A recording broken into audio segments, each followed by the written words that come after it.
राष्ट्रीय शिक्षा नीति 2020। 2020 से हम 34 साल पहले जाएंगे तो 1986, और उससे भी 34 साल पीछे जाएंगे तो 1952। तो ये 34 साल का पड़ाव क्यों हुआ है ये मुझे पता नहीं है, ये खोजने का विषय है। लेकिन 1952 में पहली सरकार बनने के बाद 34 वर्ष तक जो शिक्षा मंत्रालय था, 34 वर्ष बाद उसको शिक्षा मंत्रालय नाम हटाकर मानव संसाधन विकास मंत्रालय ये नाम रखा गया। क्यों रखा गया ये भी खोज का विषय है, लेकिन जितना मैं समझ रहा हूं वो ये है कि शिक्षा प्राप्त करके जब लोग हाथ में सर्टिफिकेट लेकर नौकरियां ढूंढने लगे तो कुछ शिक्षाविदों का कहना है कि अगर शिक्षा का लक्ष्य केवल नौकरी प्राप्त करवाना ही है तो इसका मतलब रिसोर्सफुल व्यक्ति तैयार करना इतना ही तो है। तो ह्यूमन रिसोर्स को बढ़ाओ, ह्यूमन रिसोर्स को आगे बढ़ाओ, बस इतना ही इस शिक्षा का लक्ष्य है।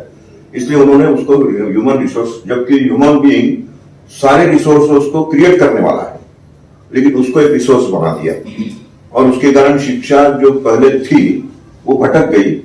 भटक कर जो उससे निर्माण होना चाहिए था वो तो दूर ही रहा, उसका दुरुपयोग ज्यादा होने लगा या उसका दुष्परिणाम ज्यादा होने लगा, और उसके कारण और भी ज्यादा बेकारी बढ़ी, और भी ज्यादा विदेश भागने वालों की प्रवृत्ति बढ़ी, अपने भाषा के प्रति लगाव कम होने लगा, अपनी संस्कृति के प्रति लगाव कम होने लगा, और अपना देश यानी अभी भी पिछड़ा हुआ है, अभी भी इसमें कुछ नहीं है, ये जो एक बात बनने लगी तो उसके विरोध में विद्या भारती जैसे संगठन ने काम करना शुरू किया कि अभी जो शिक्षा नीति चल रही है HRD के नाम से ये परिपूर्ण नहीं है, इसका आमूलाग्र परिवर्तन होना जरूरी है।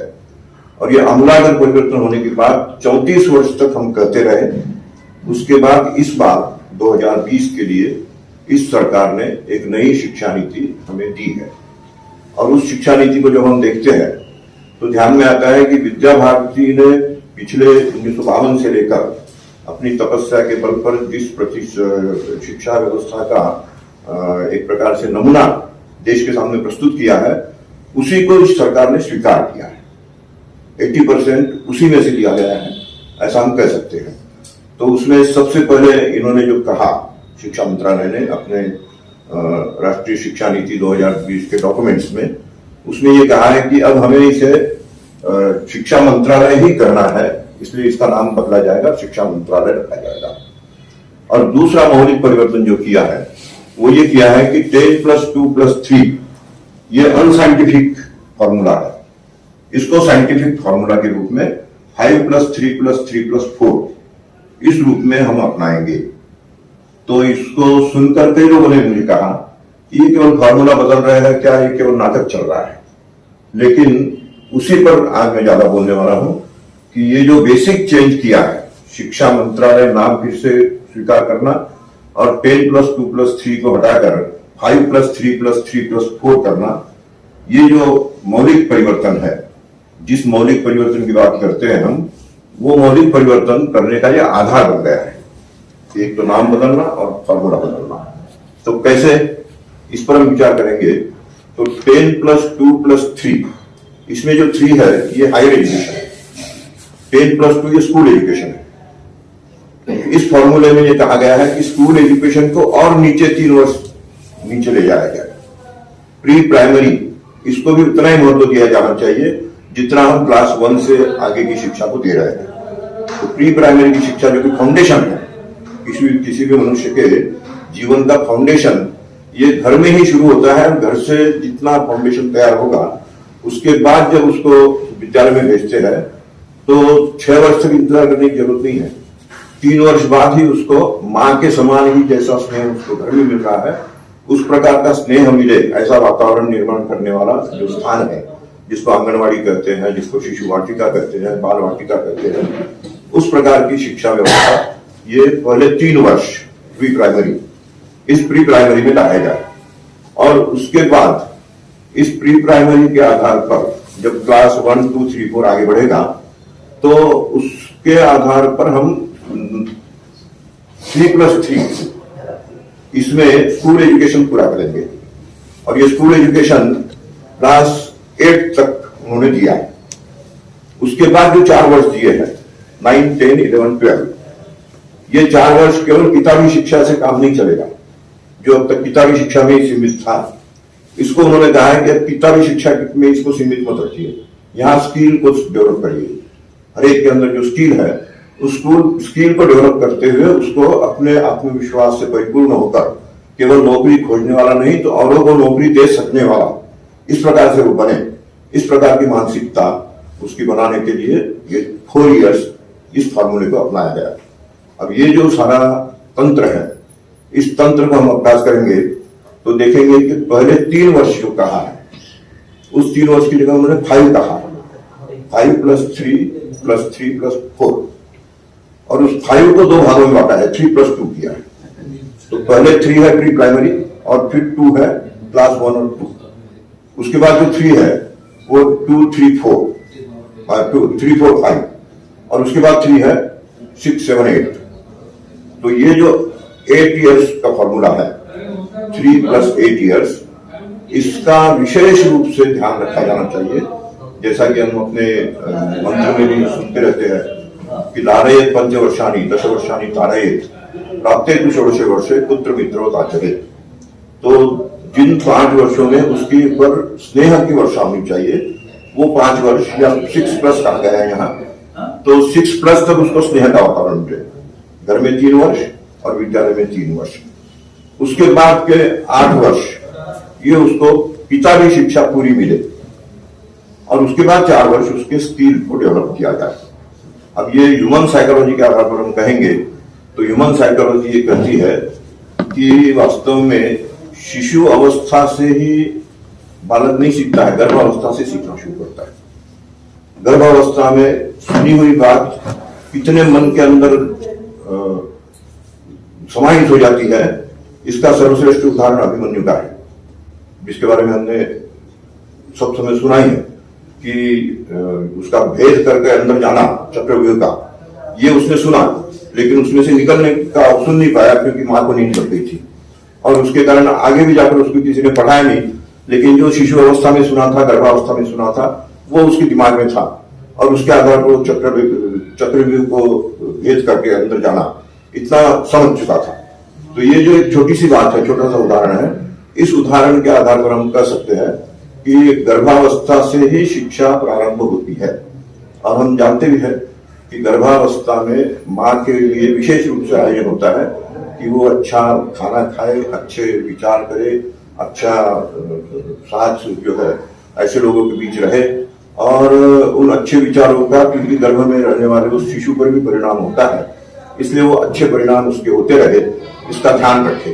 ये जो बात है ये इसी में से ध्यान में आता है कि गर्भावस्था से ही उसका ध्यान रखा जाना चाहिए और फिर जन्म होने के बाद 3 वर्ष तक कम से कम वो मातृ स्नेह में रहे। और फिर हम जानते हैं कि माँ जब उसको आगे बढ़ाना चाहती है कि स्कूल में जाओ, तो इतनी आसानी से नहीं जाता बालक, शिशु, क्योंकि शिशु को जो माँ का प्यार मिल रहा है वो आने मिलेगा, इसलिए उसको डर लगता है कि मैं वहां जाऊंगा तुमको छोड़कर क्यों जाऊं। तो माँ उसको समझाती है तुमको बड़ा बनना है, तुमको आदमी बनना है, तुमको पिताजी की जैसे इतना बड़ा बनकर काम करना है। तो उसको फिर लगने लगता है कि अच्छा मुझे कोई बड़ा भी बनना है, तो बड़ा बनना है तो क्या करना होगा, आदमी बनना है तो पढ़ना पड़ेगा, और वो फिर पढ़ने के लिए जाता है।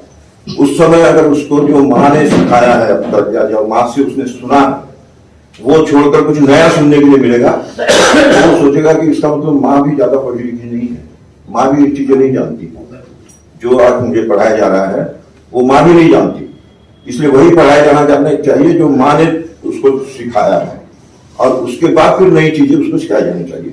तो माँ ने जो पढ़ाया है वो मातृभाषा में पढ़ाया है, इसलिए इस शिक्षा नीति में मातृभाषा को महत्व दिया गया है कि मातृभाषा के माध्यम से शिक्षा होनी चाहिए। इसको लेकर कई लोगों ने प्रश्न उठाए हैं कि मातृभाषा है, भारत में तो इतनी मातृभाषाएं हैं, तो अलग अलग भाषाओं में क्या अलग अलग शिक्षा होगी? नहीं, शिक्षा का तरीका एक ही होगा, लेकिन भाषा केवल अलग होगी, क्योंकि शिशु शिक्षा के लिए मातृभाषा ये उसको आत्मसात करने के लिए बहुत आसान होती है, और इसलिए मातृभाषा के माध्यम से शिक्षा, इसका महत्व, इसको समझते हुए हम अगर विचार करेंगे तो हम आज देखिए कि इंग्लैंड के सत्ता में रहने वाले कुछ देश छोड़ दिए जाए तो बाकी किसी देश में इंग्लिश नहीं है। लेकिन हमें ऐसा लगता है कि इंग्लिश इज इंटरनेशनल लैंग्वेज, लेकिन अमेरिका की इंग्लिश अलग है, जापान में भाषा अलग है, जर्मनी की भाषा अलग है, चीन की भाषा अलग है, और वहां अपनी भाषा में पढ़कर ही वो इतना विकास कर रहे हैं। तो इंग्लिश कोई ऐसी बात नहीं है कि इंग्लिश के बिना हम विकास नहीं कर सकते। लेकिन चूंकि यहाँ इधर अंग्रेजों ने इतने वर्ष तक राज किया, लॉर्ड मैकॉले ने शिक्षा यहाँ पहुंचा दी, और उसके कारण हम अभी भी इस भ्रम में है कि बिना इंग्लिश पढ़े हम आगे नहीं बढ़ सकते, जबकि अपने देश की भाषा की मूल जननी वो है संस्कृत, और इस संस्कृत से निकली हुई भाषा हम किसी भी प्रदेश में जाएंगे तो कोई भी भाषा सीखने में 3 महीने 6 महीने 1 साल से ज्यादा नहीं लगेगा। और ये स्वयं मेरा उदाहरण होने के कारण मैं बड़े गर्व के साथ कह सकता हूँ कि मैं मूलतः घर में मारवाड़ी बोलता हूँ, पढ़ा लिखा हूँ मैं मराठी मीडियम में, हिंदी मेरी प्रिय भाषा है, अंग्रेजी मेरी मजबूरी की भाषा है। जब कार्य क्षेत्र में गया तो बंगला मुझे सीखनी पड़ी, बंगला मेरी प्रिय भाषा बन गई। फिर और कार्य क्षेत्र विस्तार हुआ, असम में गया तो असमिया भी सीखा, वहां भी मुझे वो प्रिय लगने लगी। फिर नेपाल की ओर गया, दार्जिलिंग में गया तो वहां नेपाली सीख गया, नेपाली भी मुझे प्रिय लगी।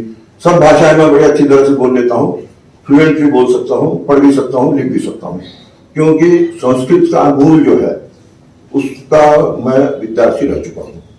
तो संस्कृत जिसकी भाषा है, ऐसी सभी भाषाएं, संस्कृत अगर मां है तो ये सब भाषाएं मौसियां हैं, तो ऐसी सब मौसियों से सहज रूप से प्यार हो सकता है।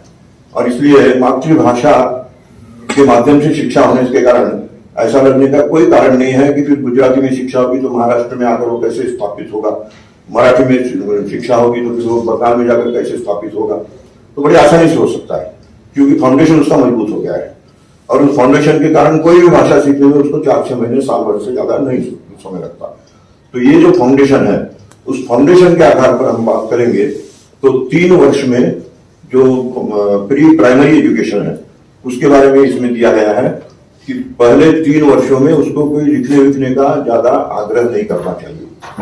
और इसका कारण ये है कि किसी भी भाषा को सीखना हो तो पहले श्रवण, सुनना ये जरूरी होता है।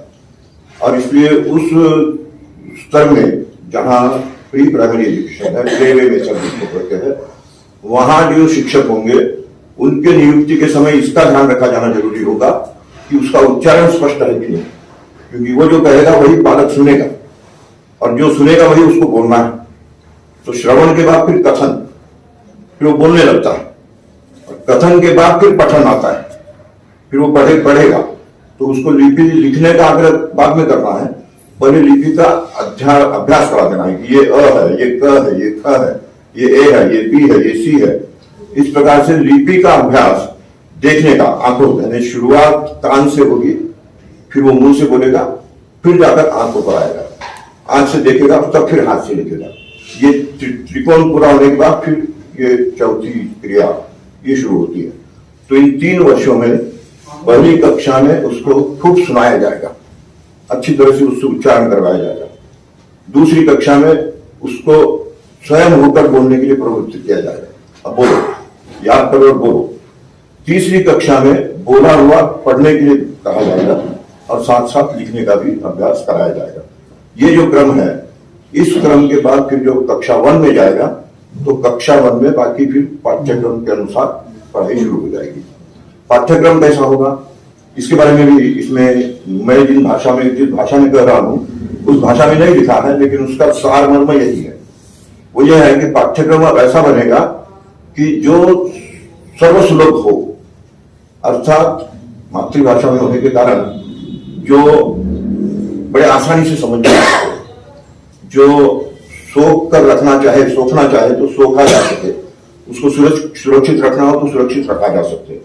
तो जिसको सोखा जा सकता है, जिसको सुरक्षित रखा जा सकता है, जिसको प्रवाहित किया जा सकता है, जिसको बदला जा सकता है, ऐसा प्रवाह, ऐसा जो गुणधर्म है वो जल का होता है। इसलिए पाठ्यक्रम जलधर्मी होना चाहिए, और जलधर्मी पाठ्यक्रम को फिर विद्यार्थी के सामने शिक्षक पढ़ाता है। शिक्षकों के बारे में भी कहा गया है कि वो पढ़ाएगा नहीं, उसको पढ़ने के लिए प्रवृत्त करेगा। एक बार स्वामी विवेकानंद के जीवन का प्रसंग है ये कि स्वामी विवेकानंद शिक्षकों की एक बैठक ले रहे थे। तो उन्होंने पूछा आप लोग क्या करते हैं? सबने कहा कि हम पढ़ाते हैं। सब लोग पढ़ाते हैं? हाँ पढ़ाते हैं। कोई किसी को पढ़ा नहीं सकता।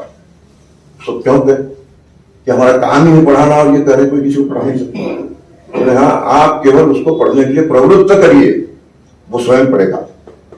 घोड़े को आप पानी के पास ले जा सकते हैं, लेकिन वो प्यास होगी तभी पिएगा। आप जबरदस्ती नहीं पिला सकते उसको। तो उसी प्रकार से विद्यार्थी को भी आप पढ़ा नहीं सकते, आप उसको पढ़ने के लिए प्रवृत्त करिए। Make them teach, don't teach, make them teach. तो उनको पढ़ने के लिए प्रवृत्त करिए। ये जब उन्होंने कहा तो एक नया दृष्टिकोण शिक्षकों को मिला, और उसी दृष्टिकोण के आधार पर विद्या भारती ने जो अपना काम शुरू किया, उसमें उन्होंने कहा कि हम शिक्षकों को शिक्षक कहेंगे ही नहीं, हम इनको आचार्य कहेंगे, क्योंकि इनके आचरण का प्रभाव विद्यार्थी पर होता है।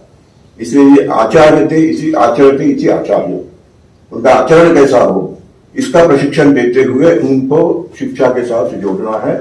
और शिक्षक इतना ही काम करेगा कि वो विद्यार्थी के मन में उसके अंदर भूख जगाएगा पढ़ने की, और तब वो अपने स्वयं होकर पढ़ेगा। और इसका सबसे श्रेष्ठ उदाहरण महाभारत में आता है कि जब एकलव्य इनके पास गए थे, द्रोणाचार्य के पास, और कहा कि मैं आपका शिष्य बनना चाहता हूँ। उन्होंने कह दिया कि मेरी मजबूरी है, मैं 105 राजपुत्रों के लिए नियुक्त हूँ, मैं और 106 नंबर किसी को पढ़ा नहीं सकता, मेरी मजबूरी है, इसलिए तुम जाओ। तो उसने तो तय कर दिया था कि मेरे गुरु यही होंगे, इसलिए गुरु की तरफ अच्छी तरह से देखा, उसने प्रणाम किया और चला गया।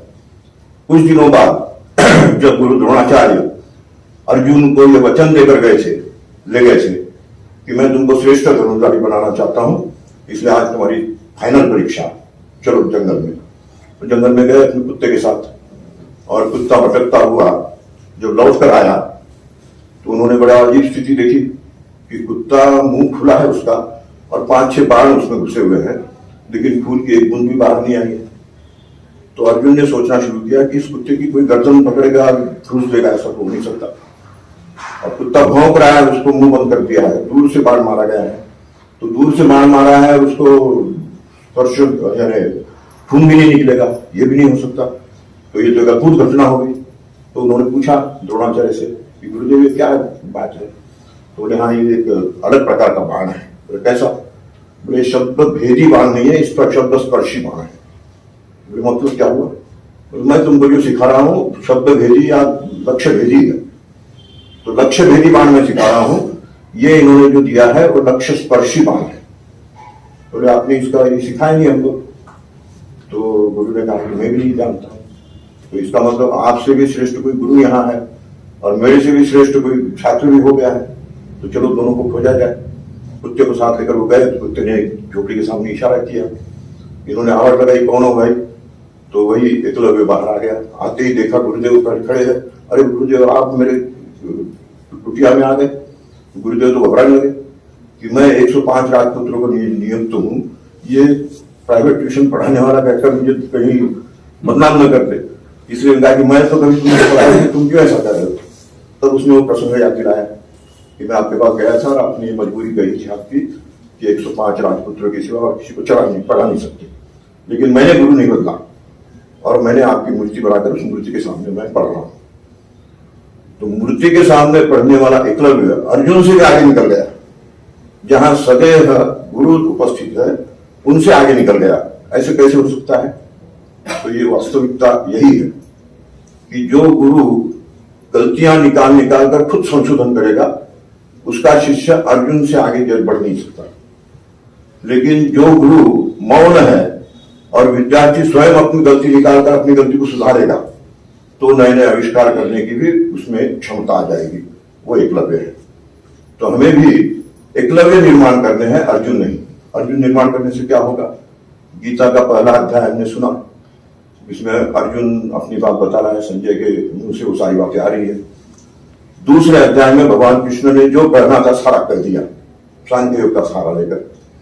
तीसरे अध्याय में हम देखते हैं कि अर्जुन प्रश्न पूछ रहा है, इसलिए मजबूरी है भगवान कृष्ण की, वो उत्तर दे रहे हैं।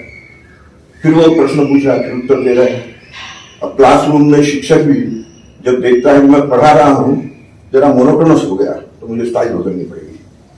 भगवान कृष्ण ने भी देखा कि ये प्रश्न पूछ रहे हैं, मैं उत्तर दे रहा हूं, क्योंकि ये सब समय द्रोणाचार्य को प्रश्न पूछता रहा, द्रोणाचार्य उत्तर देते रहे।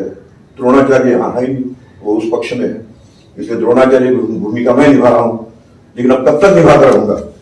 इसलिए 10वें अध्याय में उन्होंने स्टाइल बदली और बोले कोई प्रश्न मत पूछो, तुम पहले ये बताओ मुझे जानते हो कि नहीं, मैं क्या हूं। और अपने बारे में उन्होंने बताना शुरू किया। और जब ये बता दिया कि जहां जहां भी जो श्रेष्ठ है वो श्रेष्ठ इसलिए है कि मैं वहां उपस्थित हूं, मेरी उपस्थिति के कारण उसको श्रेष्ठत्व प्राप्त हुआ है। तब भी अर्जुन कहते हैं कि ठीक है, आपकी बात तो सुन ली मैंने, लेकिन जब तक आंखों से नहीं देखूंगा तब तक कैसे भरोसा करूंगा। तब उन्होंने उसको दिव्य दृष्टि देकर कहा कि ये देखो, मेरा विराट रूप देखो। और जैसे ही विराट रूप देखा अर्जुन तो घबरा गया, शांत हो जाइए कहा।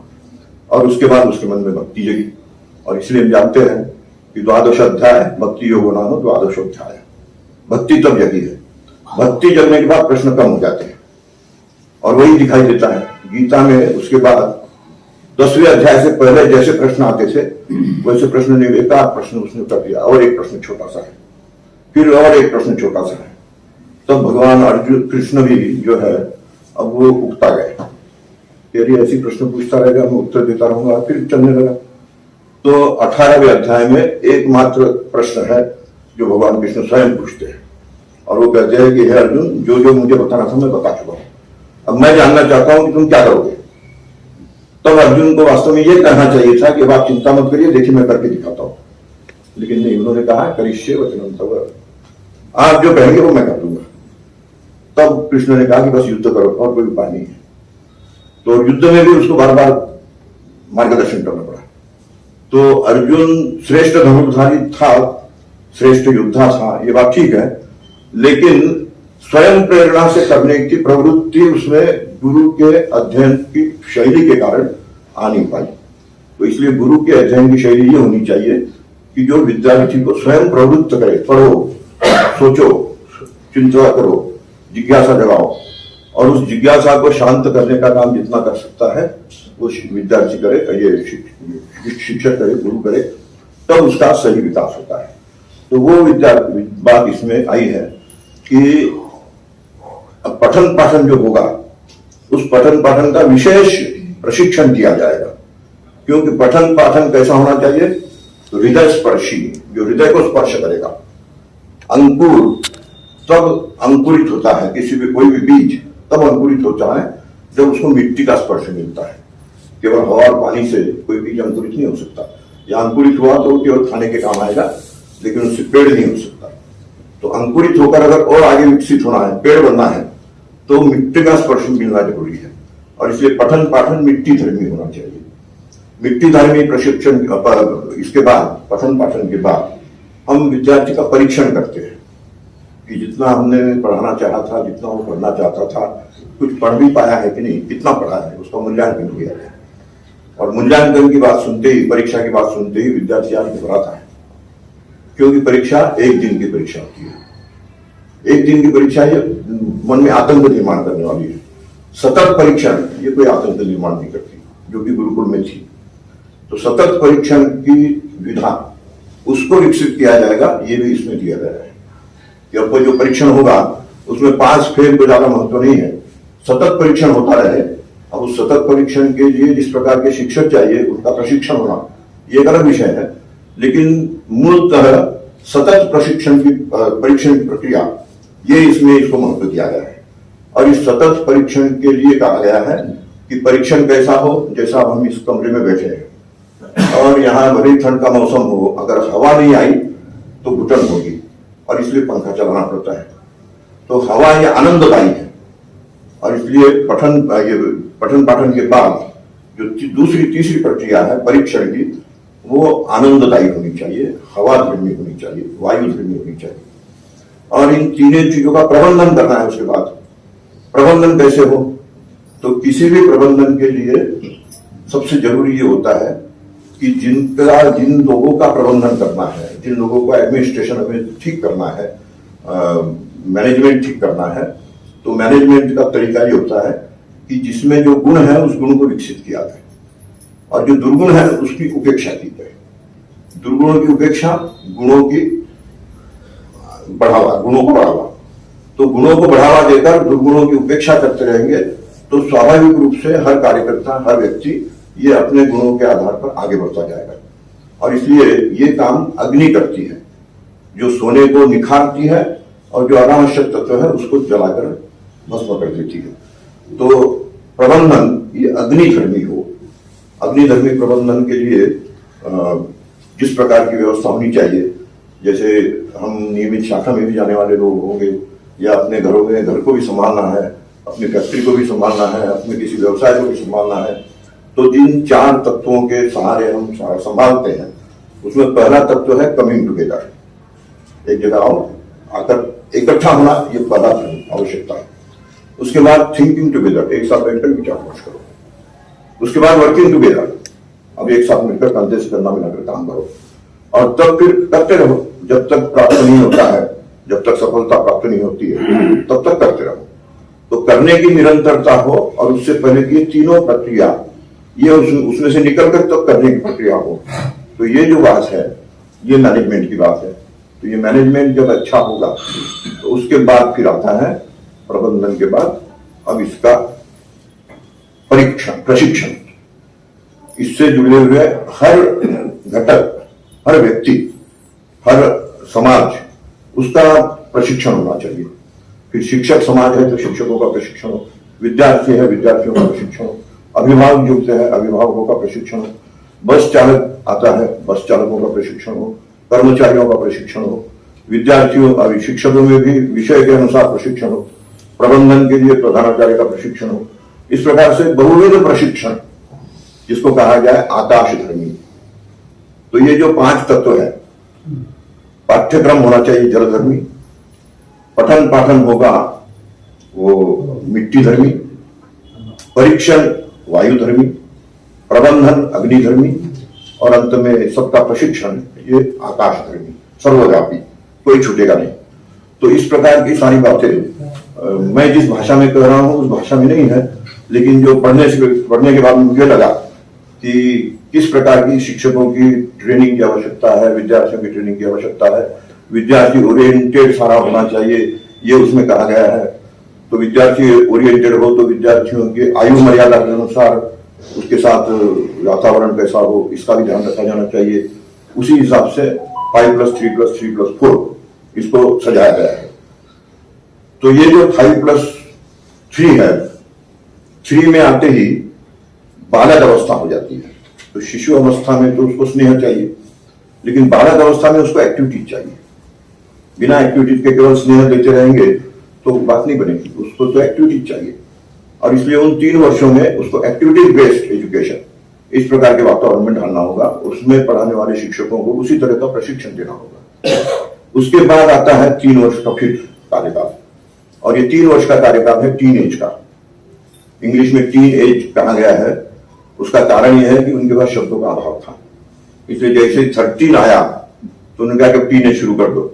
13, 14, 15, 16, 17, 18 तीन जहां तक है वहां तक टीन एज। लेकिन टीन एज इतनी लंबी नहीं होती है, टीन एज केवल 3 या 4 वर्ष की होती है। जीवन की सबसे नाजुक कार्यकाल, नाजुक जीवन क्रम वो है किशोरावस्था। इसी अवस्था में हर व्यक्ति को वो स्त्री है या पुरुष है इसकी अनुभूति होने लगती है। उसी अनुसार उसके विकासों का विकास भी होने लगता है।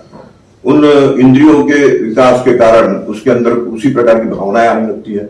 और उन भावनाओं को अगर सही ढंग से संतुलित न रखा जाए, जिसके लिए कहा गया है कि तारे तो 10 वर्षानी, तो उस पर ताड़ना करने का मतलब है उस पर नजर रखना। तो नजर रखने का सबसे आसान तरीका है योग। योग की साधना के माध्यम से उन 3-4 वर्षों को अगर हम उसको संभाल लें तो फिर उसका निश्चित रूप से विकास होगा, फिर उसका पतन नहीं हो सकता। तो इसलिए इन 3 वर्षों में योगाधारित शिक्षा, तो पहले 3 वर्षों में या 5 वर्षों में, इसमें 5 वर्ष कहा है लेकिन 3 वर्ष को अलग किया है, 2 वर्ष को अलग किया है। तो 3 वर्ष में स्नेहाधारित शिक्षा, उसके बाद क्रियाधारित एक्टिविटीज बेस्ड, उसके बाद योगाधारित। और योग का आधार मिलते ही उसका विकास होने लगता है। और विकास होने के बाद उसको अपनी चिंता शुरू हो जाती है कि अब मैं करूं क्या। शिक्षा तो प्राप्त कर ली, अब अपने बलबूते मुझे कुछ करना है। तो करने के लिए जो चीजें चाहिए, जो स्किल चाहिए, उस स्किल का डेवलपमेंट करने के लिए 4 वर्ष, इन 4 वर्षों में उसको कर्माधारित शिक्षा ये दी जाए और उसके बाद फिर हायर एजुकेशन।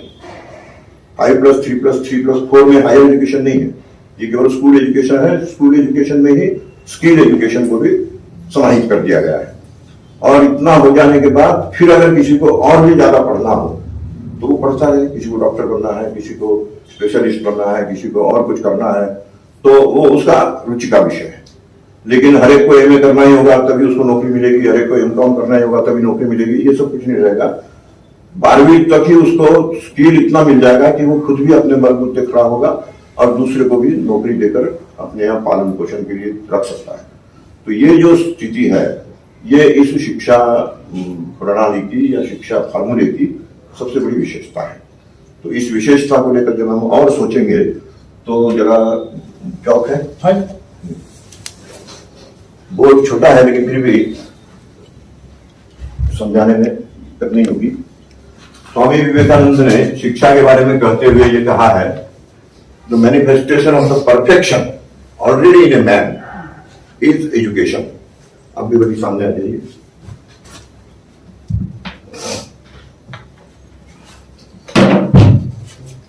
तो ये परफेक्शन जो है उसके एक लेवल हम तय करते हैं।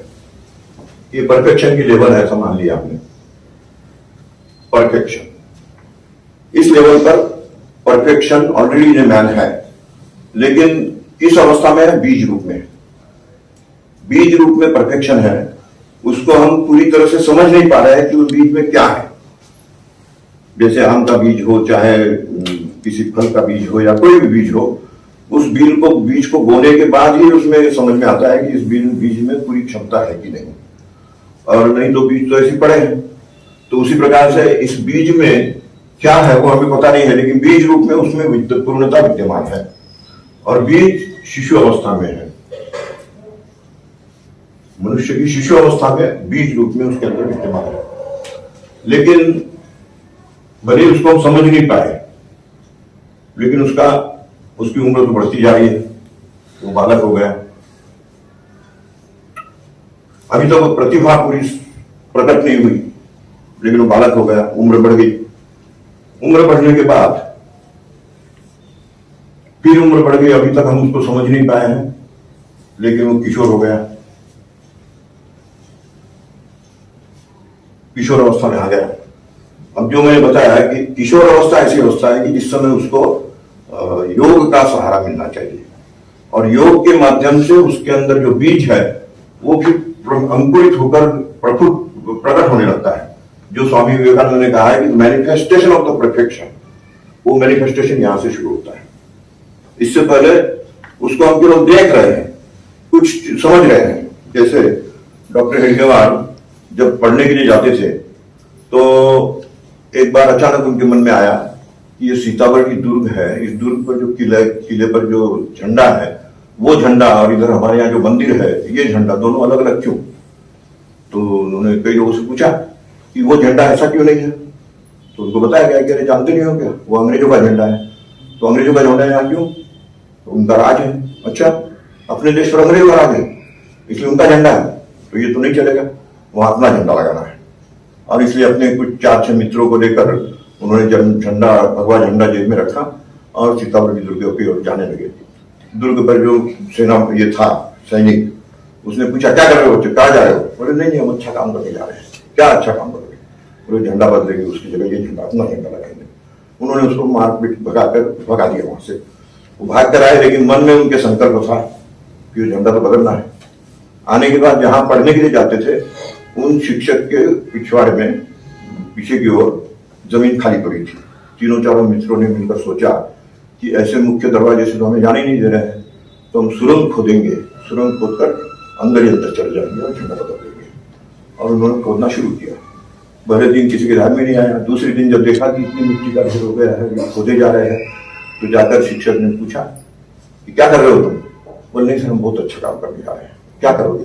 बोले ये झंडा है ना, इसको वहां लगाएंगे, ऊपर से जाने नहीं देगा हमको मेन गेट से, इससे हम अंदर ही अंदर जाएंगे। तो उन्होंने पीठ थपथपाई, बहुत अच्छा काम कर रहे हैं, लेकिन ऐसा है कि ये करने में पूरी जिंदगी बीत जाएगी। इसलिए करने से कोई फायदा नहीं है। ये करने के लिए लोगों को जगाओ कि वो झंडा बदलना है, और वो ज्यादा आसान है, ये बड़ा कठिन काम है। बोले हाँ ये तो बात ठीक है। और तब उनके मन में जो भाव आया, उस गुरु के मन में अगर ये बात होती कि ये पागलपन कर रहा है, डांटो फटकारो, तो डॉक्टर हेडगेवार हमें नहीं मिलते। लेकिन डॉक्टर हेडगेवार के अंदर की जो देश प्रेम की भावना थी, अंकुर था, जो बीज था, उस बीज को उन्होंने पहचाना और उसी प्रकार की सलाह उसको दी।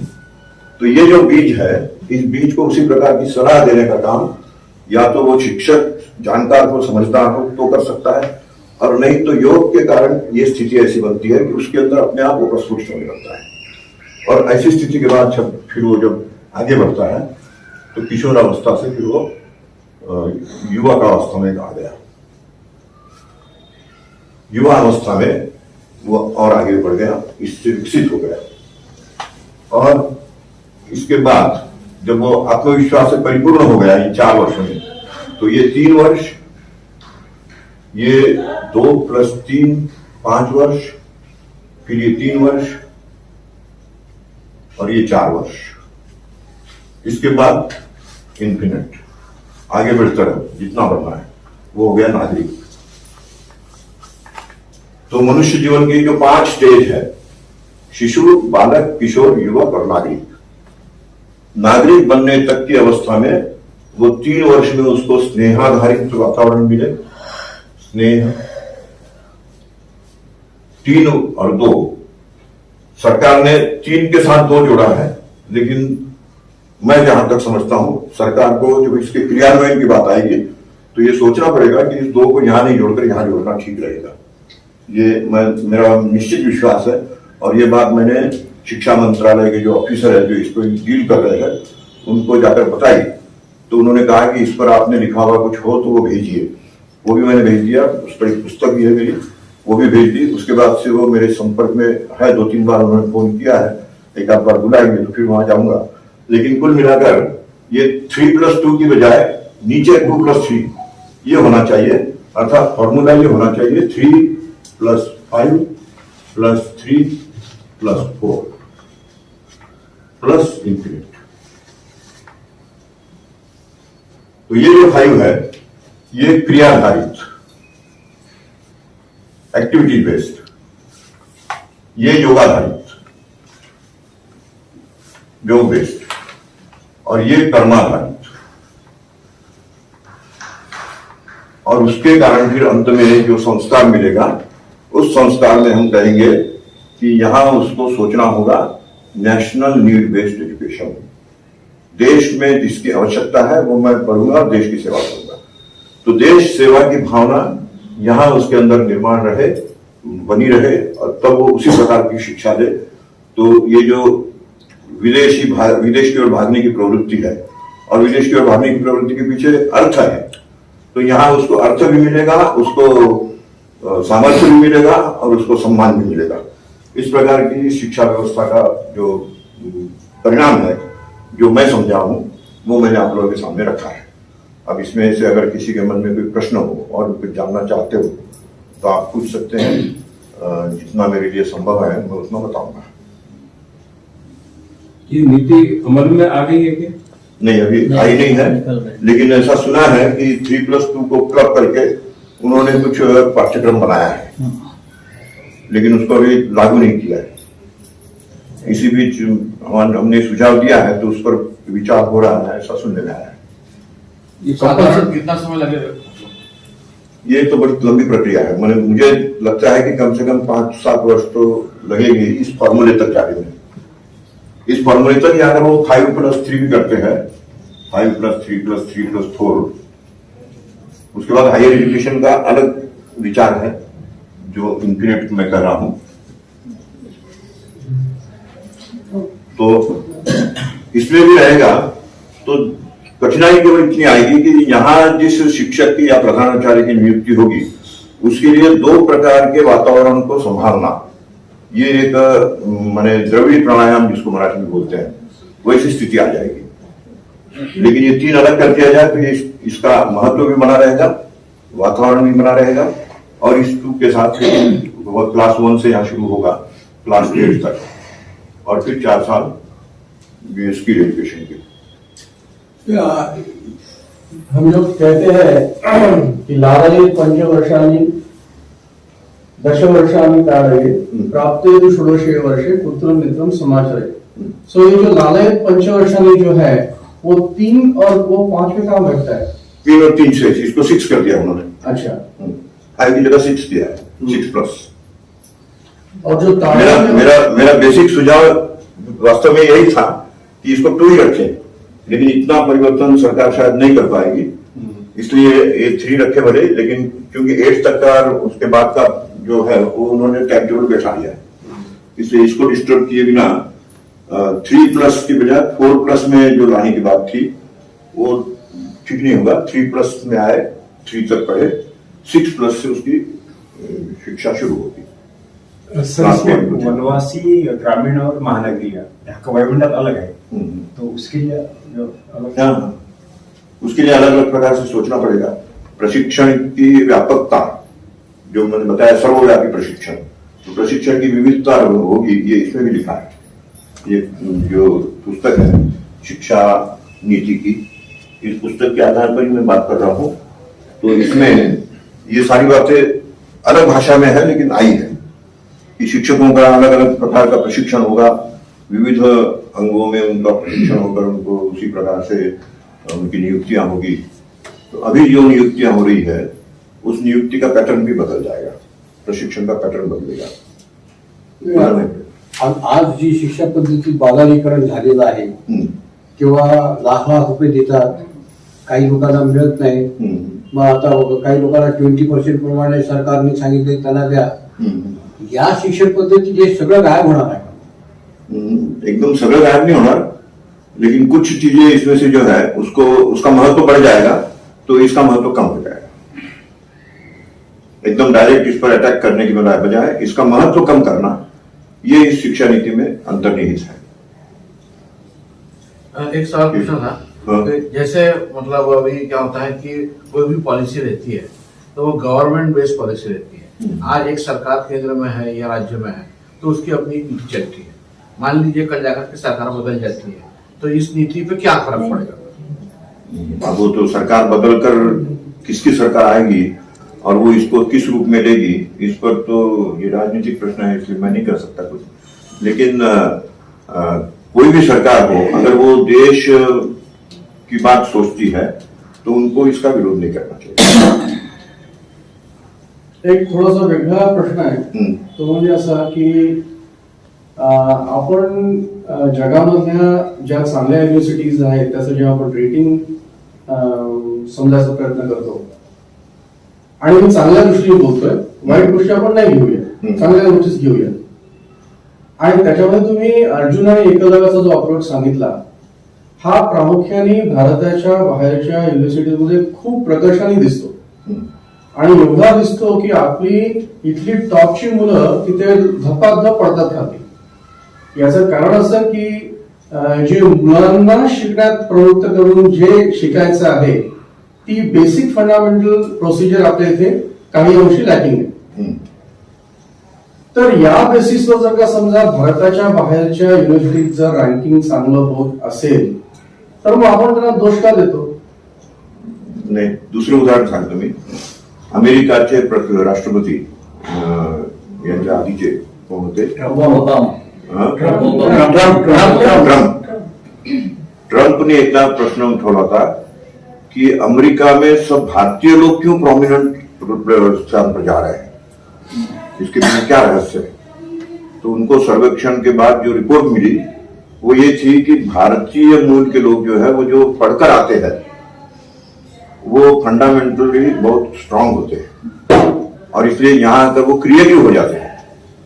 तो हमारे लोग जो है वो इतने क्रिएटिव नहीं है, ये क्रिएटिव है, इसलिए सब जगह आगे बढ़ रहे हैं। तो जो आप कर रहे हैं ना वो यूनिवर्सिटी के कारण नहीं है, फंडामेंटल उनका जो है। तो फिर उन्होंने कहा कि उस फंडामेंटल को यहाँ भी लाइए। तो इसलिए आज पूरी दुनिया में संस्कृत को पढ़ाने की ओर झुकाव हो रहा है, मंत्र पाठ पर याद करवाने का हो रहा है। भारतीय शिक्षा प्रणाली कैसी थी, अभी क्या है, उसका ज्यादा विचार नहीं कर रहे, कैसी थी उस पर विचार करके उसी को हम लाना चाहते हैं। इसलिए नालंदा में क्या पढ़ाया जाता था, तक्षशिला में क्या पढ़ाया जाता था, कैसे पढ़ाया जाता था। और अपने संविधान में भी जहां नागरिकत्व की बात है वहां ये कहा गया है, नागरिकत्व की नियमावली तो संविधान में दे दी, लेकिन नंदलाल बोस ने कहा कि इस नियमावली का पालन करने वाला जिसको हम नागरिक बनाना चाहते हैं वो नागरिक तभी अच्छा होगा जब उसकी शिक्षा और संस्कार अच्छे होंगे। और शिक्षा और संस्कार अच्छे होने का स्थान कौन सा है, तो गुरुकुल है। इसलिए गुरुकुलीन शिक्षा का विस्तार करिए, नागरिकत्व की रक्षा होगी। ये भाग 2 में है। और फिर आगे हम बढ़ेंगे तो दूर दूर तक शिक्षा जानी चाहिए। ये बात जहां आती है सर्वसुलभ शिक्षा, वहां नालंदा का चित्र दिया है, नालंदा का सील दे दिया है, नालंदा के अंदर का वातावरण जो है उसका एक दृश्य बनाया है। तो नंदलाल बोस स्वयं इसके लिए निर्देश दे रहे हैं चित्रों के माध्यम से कि अगर अच्छा नागरिक बनाना है तो गुरुकुलीन शिक्षा का विस्तार करिए, और शिक्षा सर्वसुलभ करनी हो, श्रेष्ठ स्तर की करनी हो तो नालंदा का अनुकरण करिए। और यही बात विदेश ने भी स्वीकार की है, इसलिए विदेश के लोग अपने तरफ झुक रहे हैं और हम अभी भी अपने आप को नहीं पहचान पा रहे हैं। ये अपना दुर्भाग्य है। लेकिन इस शिक्षा नीति के कारण अपने को जानने पहचानने की एक प्रवृत्ति बढ़ेगी अगर सही ढंग से इसका इम्प्लीमेंटेशन हुआ तो। क्योंकि अधिकांश जगह क्या होता है, कोठारी कमीशन में भी, जब कोठारी कमीशन के डीएस कोठारी उनसे हमने कभी बात की तो उन्होंने बड़े दुख के साथ कहा कि इतनी अच्छी नीति है लेकिन we failed at implementation stage. उसको सही ढंग से इम्प्लीमेंट करने का तंत्र हम नहीं दे पाए, इसलिए हम फेल हो गए। तो जैसे कोठारी कमीशन का इतना अच्छा रिपोर्ट होने के बाद में हम फेल हो गए, क्योंकि उस समय एचआरडी मिनिस्ट्री थी तो उनकी मर्यादा सीमित थी कि हमें केवल रिसोर्सफुल व्यक्ति तैयार करने हैं, रिसोर्स क्रिएट करने वाले तैयार करने हैं, ये उनके ध्यान लक्ष्य में नहीं था। अब इसमें है कि रिसोर्स क्रिएट करने वाले लोगों को तैयार करो, उनको केवल रिसोर्स मत बनाओ, वो रिसोर्स क्रिएटिव हो, ऐसा बनाओ। ये बेसिक अंतर आ रहा है। सर इसमें कृषि का संबंध है कि सीधा कोई कृषि, हाँ सीधा संबंध है, कृषि का दिया है ये हाँ, कृषि के विषय में प्रशिक्षण में ये भी दिया है कि कृषि की ओर भी जो स्किल है उसमें कृषि है। क्या पहले स्कूल में दाखिला लेने की जो आयु थी वो तय थी, वो इसमें कुछ बदल रही है। हाँ, 3+ में आयु नहीं 5वें साल में जाएगा, 4 साल का होने के बाद जाएगा स्कूल में। हाँ, स्कूल में ही तो 3+ में आएगा स्कूल में। नहीं तो वो कितने साल का रहेगा? 3+। अच्छा 3 साल 3 साल का होगा। अच्छा 3 साल के बाद वो स्कूल में आएगा और 3 साल तक यहाँ रहेगा।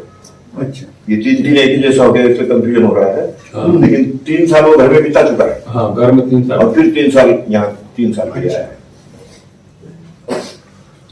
तो यहाँ उसकी 6 साल की उम्र हो गई, यहाँ 6 पर 11 हो गए, 11 14 हो गए, 14 और 4 18 हो गए, नागरिक बन गया।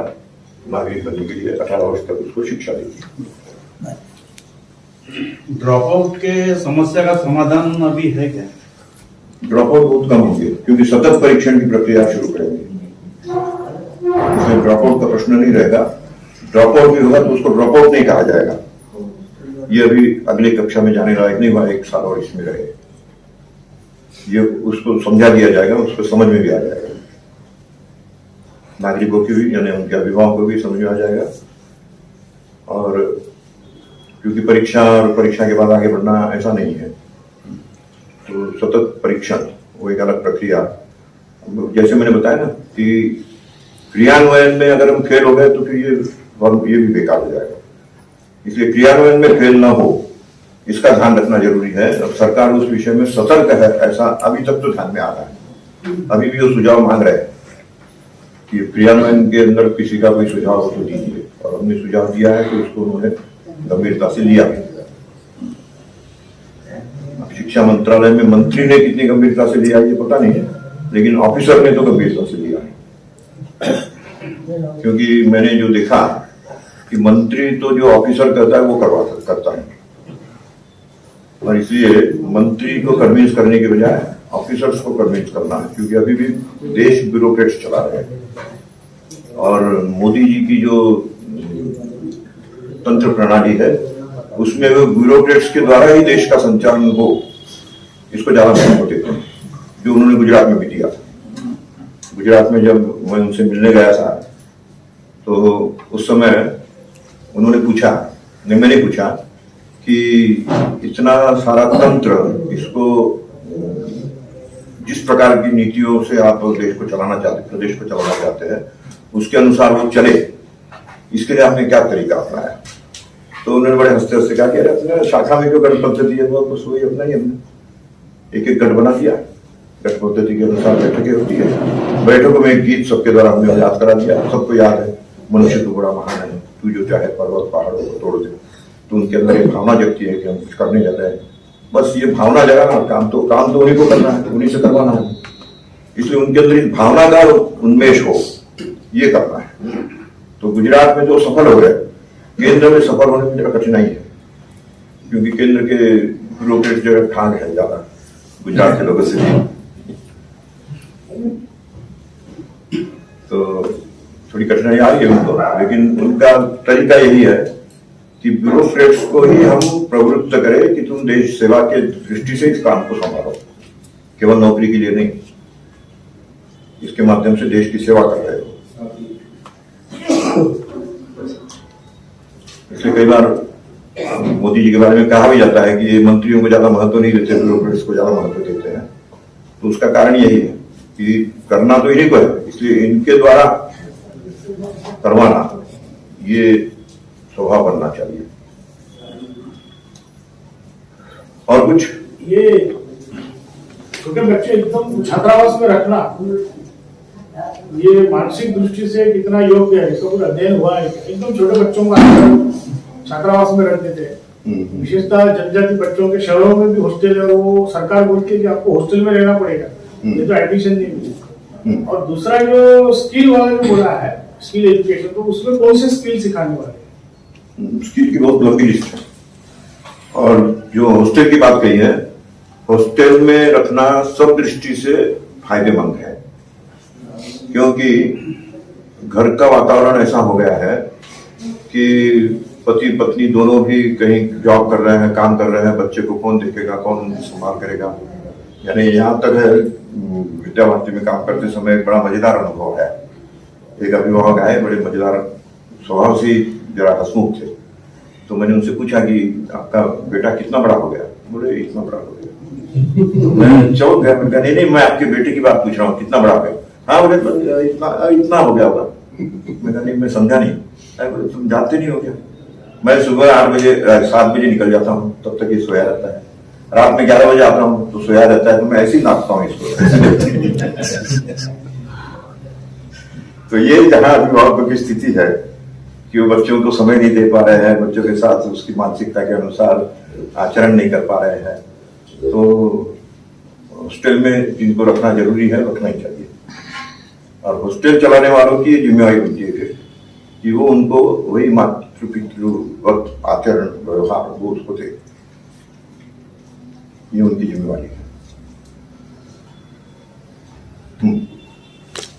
मैं अभी लास्ट वीक में ओवरसीज एजुकेशन फेयर यहाँ पे इस्लाम कॉलेज में भरा था। एजुकेशन ओवरसीज एजुकेशन एजुकेशन कोई इंस्टीट्यूट है, उसने ओटीसी करके इंस्टीट्यूट है, उन्होंने उसको ये किया था। वहां पैर रखने को जगह नहीं थी। अच्छा, उसमें वहां जैसे यूके में, यूएसए में, कनाडा में, वहां मैंने जो देखा वहां पे सभी पोस्ट ग्रेजुएशन 1 साल और 1.5 साल में सबको पोस्ट ग्रेजुएशन की डिग्री देने का उसमें वो फॉरेन यूनिवर्सिटीज में क्या बोलते प्रावधान है। अपने यहाँ वैसा नहीं है। तो ये सब इतना फॉरेन एजुकेशन फेयर में इतना जो लंबा रश चल रहा है, वहां पैर रखने को जगह नहीं है, तो ये कैसा बदल पाएगा? इस परिस्थिति में हो पाएगा इसमें एजुकेशन पॉलिसी नहीं बदलना पड़ेगा। ये विदेश का आकर्षण जो है वो हमें दिग्भ्रमित कर रहा है, ये हम समझ नहीं पा रहे हैं, और इसलिए इसको मोड़ना और सही ट्रैक पर लाना ये कठिन काम है। और इस कठिन काम को इस सरकार ने हाथ में लिया है, तो उनको उसी ढंग से उसको करना भी पड़ेगा, इतना आसान नहीं है।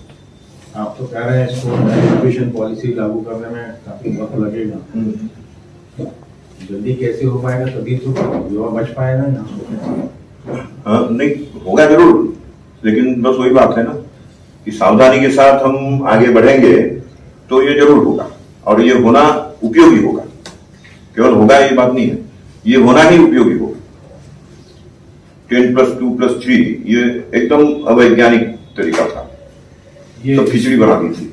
नहीं, हमको हेल्दी स्कूल कॉलेज में आरक्षण के बारे में कुछ बताया गया है?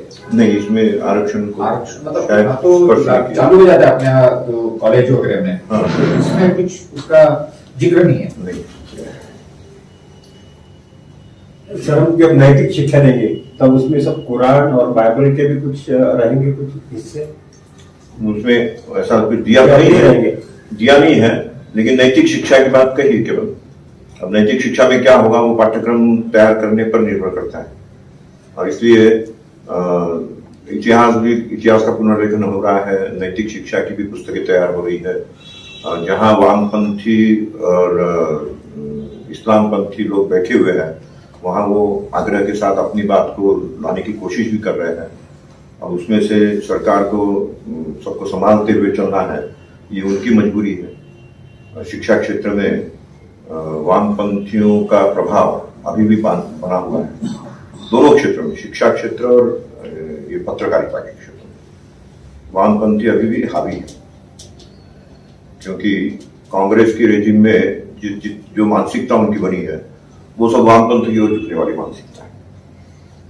अब ऐसे लोगों से मुकाबला करते हुए उनको किनारे भी करना है, क्योंकि वो की पोस्ट पर बैठे हुए हैं, तो उनको हटाना भी है और सही लोगों को स्थापित भी करना है। तो ये स्थिति है। कि हमें पौष्टिक फूड खाना चाहिए, ये तो सब बताते हैं, हम्म। लेकिन जंक फूड ही बढ़ते जा रहा है। तो ये शिक्षा नीति का ऐसा नहीं होगा कि ये शिक्षा नीति हमको पौष्टिक है, हाँ। लेकिन प्रभाव तो जंक फूड का ही है। उड़का ही ज्यादा है, इसीलिए उसको उससे बचना है। जंक फूड से बचना है, तो इसमें देखो जैसे व्यापारीकरण हो गया है शिक्षा का, तो वो लोग एक्सेप्ट करेंगे ये?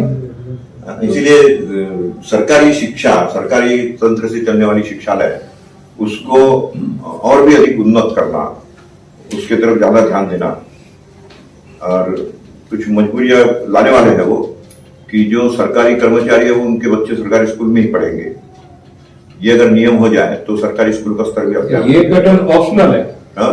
ये पैटर्न ऑप्शनल है, प्राइवेट वाले ये पैटर्न एक्सेप्ट नहीं करेंगे। में करना पड़ेगा, क्योंकि परीक्षा इसी आधार पर होगी। आगे का जो भी ये है, ये 4 इयर्स में जो है वो स्किल डेवलपमेंट उनको लाना ही पड़ेगा।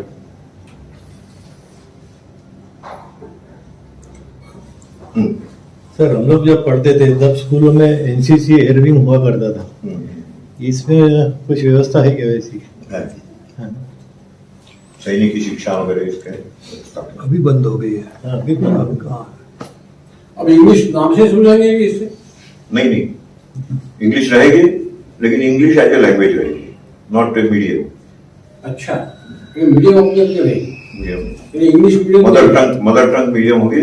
अब धीरे धीरे तो आपके कोर्ट में भी हिंदी पहुंच रही है या मराठी पहुंच रही है कि अब निर्णय जो है वो अपनी भाषा में दीजिए, इंग्लिश में मत दीजिए। नहीं, अच्छी बात है, भारत योग की बात है, तो मातृभाषा का महत्व बढ़ाया जा रहा है और बढ़ भी रहा है। अच्छी बात है। अच्छा, हम लोगों के टाइम पे स्कूल से खेल का साहित्य मिलता था, जैसा हॉकी वगैरह या मलखम वगैरह भी रखता था। अभी मलखम स्कूल से गायब हो गया। इस टाइप का कुछ मैदानी खेल पे ग्राउंड ही नहीं है स्कूल। सब आएगा धीरे धीरे, ऐसा मुझे लग रहा है। नहीं, अच्छा क्योंकि उसका प्रावधान है। सही बात। अभी रवि भैया ने, हम लोगों ने मलखम चालू किया था बीच में, उसके बाद अचानक कोविड लग गया तो हमारे सब स्टूडेंट भाग गए। मलखम होना चाहिए। हाँ, मलखम बहुत जरूरी है। और कुछ? हाँ, चालू करेंगे अभी रविवार का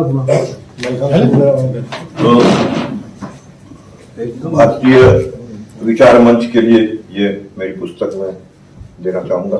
आपकी लाइब्रेरी वगैरह कुछ है कि नहीं? है ना, बस तो लाइब्रेरी के लिए